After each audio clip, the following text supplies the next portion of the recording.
I've been traveling a lot, and flying here is just a mess. Flying anywhere is a mess because getting on an airplane is the worst.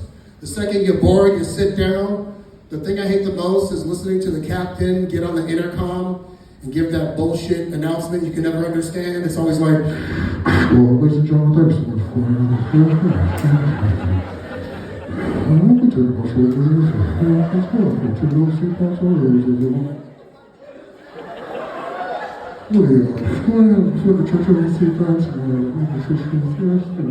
you serve drinks 10,000 feet over the sky. What, are you doing fucking push-ups in there? What the fuck are you doing? Anyway, as soon as we take off, we'll be serving drinks and go ahead and put on some entertainment for you.